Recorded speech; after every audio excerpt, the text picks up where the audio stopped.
Does your dog get excited when you come home, jumps up on you, or even worse, when there's visitors coming to the house? Many of my clients struggle with this as well, and I'm going to show you how to change your dog's behavior from excited to calm using 3 simple games. And just so you know, we don't use aversive methods in our training. We're going to look at 3 different scenarios where your dog might be jumping up, and we're going to go into detail how to change their behavior in each of those situations. The first one is when dogs jump up on you when you come home. The second scenario is when visitors come to your house. And the third one is for those super friendly dogs that just think everybody's their best friend, and when you're out on walks or out and about, they just want to jump up on everybody to say hi.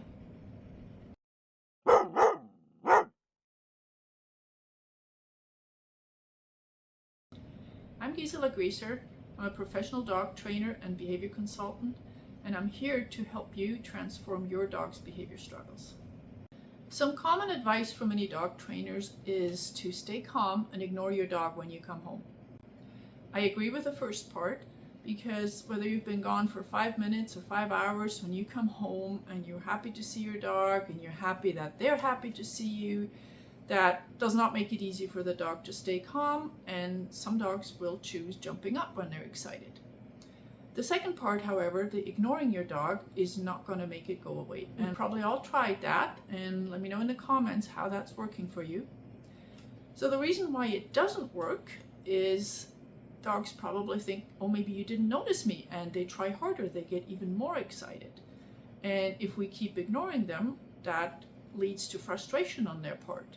Or some dogs just might shut down and say, oh, I can't do anything right. Neither frustration or disappointment are emotions I want my dogs to go through when I come home. The most I get from my dogs when I come home is a, what's up? I'm not going to discuss methods like telling your dogs off, no jumping, kneeing them when they jump up, because that's not how we work. You've come here to shape your dog's behavior in positive ways, using correct reinforcement methods to encourage good behavior. Let's quickly look at how dogs learn. Dogs mostly learn through associations. When one thing happens, there's an outcome. And sometimes we create those little friendly monsters when we go through socialization periods with puppies or new dogs, and we want them to be social and friendly with everybody. So we encourage excited greetings, even jumping up's not a big deal with a little puppy. But as they grow up, it's just not that cute anymore, and they formed some habits that are just not sustainable through adult life. The best way to change behaviors is to teach one or several alternate incompatible behaviors. So let's look at the first game or strategy that you can play when you come home, and to redirect your dog from jumping up to something different. So your dog's jumping up, and you're going to have some treats ready, and you start putting them down on the ground one at a time. So you're creating a little scatter trail that they can follow and mooch around. So we're not asking them to sit still, because that's sometimes just too hard for dogs to do. We're allowing them to move around. You could also throw them around a little bit so you can create as much movement as you need. But we got to bring your dogs from super excited to just a little bit less. And sniffing out food is just the way to do this. This game works because I'm changing the dog's focus from up towards me, down towards the floor, and I'm at the same time changing their level of excitement. As the dogs learn to enjoy this game, even more than jumping up, it's a win-win for both. So how do we do this in real life? I would suggest that when you come home, have some food ready in your hand. You might have a container with some treats or some of your dog's food in the car.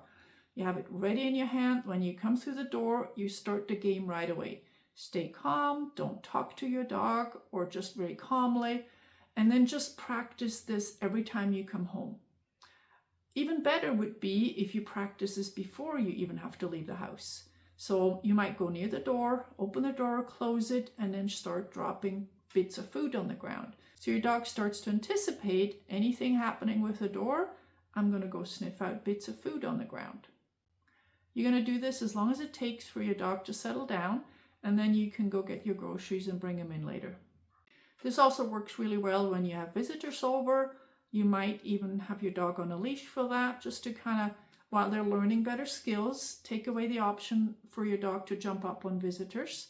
And then we're going to go into the next game that you can use for when you come home or visitors come to the house. The next game I want to show you can be used in so many different scenarios. You can use it when you're coming home or when visitors come to the house, or just there's no limit to where you can use this. I call it boundary games. Some people call it mat training, go to your bed. Doesn't matter what you call it. But let's look at how we teach this. So I'm standing on the opposite side of my dog's boundary and just reward them for coming onto the bed. I put all the value onto the bed because that's what we want to grow. Feet on the floor or on the bed. So when I start this, I'm very, very generous how much food I place on the bed. This is just part of your dog's daily food allowance. Sometimes I'll give them a release, and then I'm just looking for the choice where you're going to go next. Good. I'm not cueing any positions. When he's good and ready, he's going to give me a sit or lie down. But there, that was not cued. He just knew, okay, we're staying here. And I'm going to just feed him in position where he can stay there. So you can do this when you come home, or you can do this when visitors come to your house. At the beginning, probably a good idea to have your dog on leash. Have the bed a little ways away from the door. But there's just no limits of benefits of playing this game. The one thing about boundary games is that it lowers your dog's excitement level. So whenever your dog can go on the boundary, it's like a visual trigger for, I'm calmer. You know, they might not be asleep, but calmer is better than excited. And when they have their paws on the bed, they're not jumping up on you. So this is something to prepare for ahead of time. It's not going to happen overnight. But if you spend a couple of minutes feeding your dog on a bed every day, you can do this while you watch TV, then they're going to learn to value this position, and just it's the best place on the planet. Have you gotten value out of this video yet? I sure hope you do, and I would really appreciate it if you like my video and subscribe to my channel. Make sure to hit the little bell so you're going to be notified of future videos. I got lots of fun stuff coming. The next game is all about teaching your dog to mind their own business, to disengage from distractions. That could be a person, it could be literally anything that your dog's interested in. In the video, you're going to see me using a cone there. It's not a big deal for my dog to disengage from that, but this is where you can start the training. You don't have to start training with the real deal where it's super hard. We want to start where it's easy and then progress from there. You can also adjust the distance. So the further away you are from your dog's distraction, the easier it gets, and you don't have to be right up close, especially not at the beginning. So I'm going to toss one piece of food towards the distraction, my cone here, and then another one away from it. Good job. And as you see, I kind of work myself a little bit closer every time. And just because it's a traffic cone doesn't mean that my dog wouldn't want to go up there and check it out and sniff it. Dogs are curious about everything. So I'm making sure there's at least the same amount of value away from it. And the quicker they orient back to me, the better it is. I've got him on a leash, so if he couldn't help himself and wanted to check out the distraction, then I would just wait for him to disengage on his own. It's got to be his choice. So now we're getting really close to this. And I have done the same thing with actual people for dogs that are either super excited or even dogs that are a little worried. All they have to do is eat some cookies on the floor next to somebody or something that excites them or worries them, and then they get to come away and they get rewarded for coming away. So there's that pressure release happening every time. If you use a real person for this, make sure they're neutral, make sure they're at a distance where your dog can tolerate it. It's best not for them not to make eye contact at first, but you can even make it a little bit more interesting later on. You can have them talk to your dog, just, hi there, hey cute puppy, you know, something easy like this. And you're going to be surprised how quickly your dog can just leave it alone, mind their own business. This is a beautiful game. I love it, and I use it with all kinds of distractions. So I would really love to hear how this works for your dog. Have you tried it? Where have you used it? Leave me a note in a comment, please. My way of dog training is all about teaching dogs to make better choices and to learn to mind their own business.